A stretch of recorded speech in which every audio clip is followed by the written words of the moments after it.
खबर उत्तर प्रदेश चुनाव से जुड़ी हुई है। उत्तर प्रदेश में चुनाव कब होंगे, ये सवाल हर किसी के जुबान पर है। उत्तर प्रदेश में चुनाव को लेकर क्या तैयारियां हैं, सरकार क्या चाह रही है, विपक्ष क्या चाहता है और इलेक्शन कमीशन क्या तय समय सीमा में चुनाव करा लेगा या चुनाव को आगे तक के लिए टाल दिया जाएगा।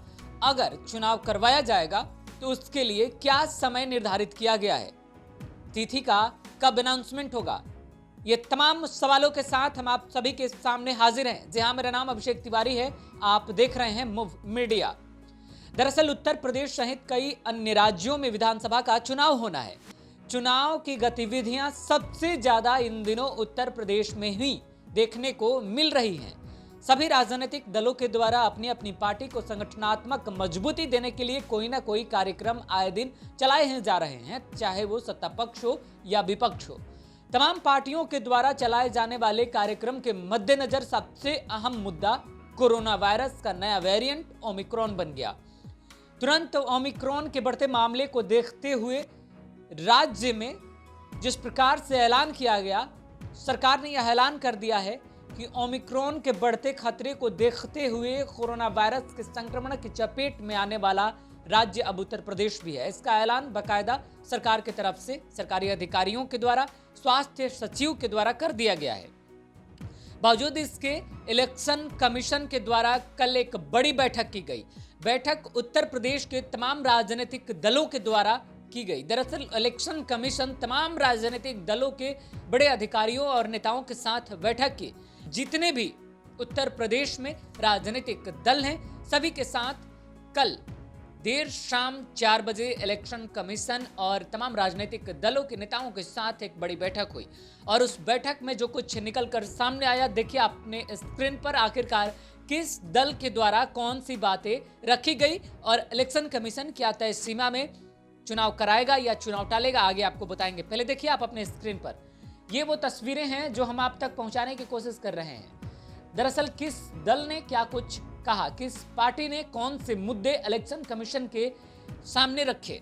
बीजेपी की तरफ से रखा गया मुद्दा पहले नंबर पर है, फर्जी वोटिंग पर सख्ती हो। फर्जी वोटिंग पर सख्ती को लेकर के क्यों ऐसी बातें कही जा रही है, क्योंकि अभी हाल ही में केंद्र सरकार एक ऐसी योजना लाने जा रही है जिसमें आधार कार्ड के साथ वोटर आईडी कार्ड को लिंक किया जाएगा। इसको लेकर अब काफी हो हल्ला भी है राजनीतिक गलियारों में।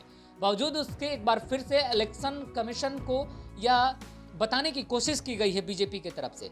वहीं दूसरे नंबर पर सभी बूथों पर महिला सुरक्षा कर्मियों की संख्या पर्याप्त होनी चाहिए ताकि घूंघट और पर्दे में आने वाली महिला मतदाताओं की पहचान भली भांति हो सके। तीसरे नंबर पर मतदाता सूची में गड़बड़ियों को दुरुस्त किया जाए ताकि एक ही परिवार के सभी वोटर एक ही बूथ पर मतदान कर सके। इसकी भी मांग बीजेपी की तरफ से उठाई गई है।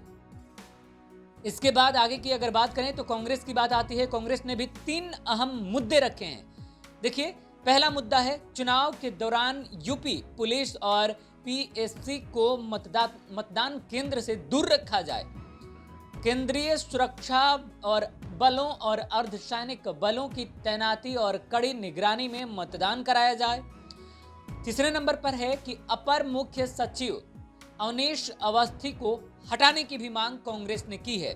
इनके पीछे की एक बड़ी वजह है जो हम आगे आपको बताएंगे।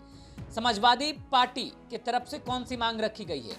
दरअसल समाजवादी पार्टी की तरफ से एक ही मांग रखी गई है कि 80 वर्ष से अधिक आयु वाले बुजुर्ग मतदाता और दिव्यांग मतदाताओं की सूची मुहैया कराई जाए।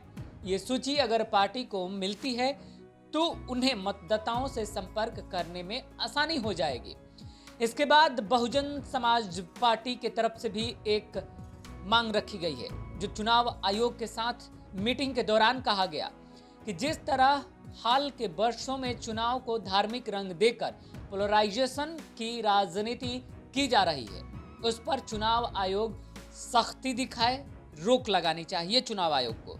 इसके बाद राष्ट्रीय लोक दल के द्वारा 2 अहम मांगे रखी गई है। पहली मांग है प्रत्याशी की मांग पर विधानसभा के 50% बूथों पर वीवीपैट और ईवीएम के आंकड़ों का मिलान होना चाहिए। इसके साथ ही एक व्यक्ति एक से ज्यादा बूथों पर वोट न डाल सके, इसे लेकर चुनाव आयोग को सख्ती दिखाना चाहिए। ये दरअसल राजनीतिक दलों के साथ चुनाव आयोग के अधिकारियों के द्वारा बैठक की गई थी और इस बैठक से ये तमाम मांगे राजनीतिक दलों के द्वारा चुनाव आयोग के समक्ष रखे गए हैं।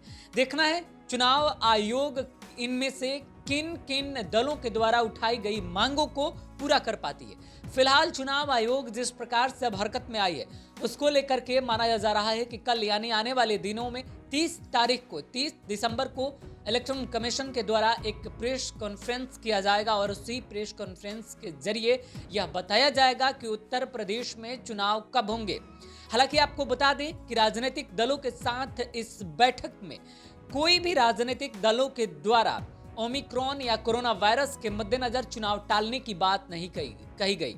सुरक्षा की दृष्टि से अगर देखा जाए तो उत्तर प्रदेश अब ओमिक्रॉन के नए वेरिएंट से ग्रसित है, इसका ऐलान बाकायदा सरकार की तरफ से किया गया है। बावजूद इसके सरकार चला रही बीजेपी ने भी एक बार भी चुनाव आयोग के सामने इस मसले को नहीं रखा, इस मुद्दे को नहीं रखा और चुनाव टालने के पक्ष में ना बीजेपी, ना समाजवादी, ना ही राष्ट्रीय लोकदल, ना ही बहुजन समाजवादी पार्टी और ना ही कांग्रेस यानी कोई भी दल नजर नहीं आए।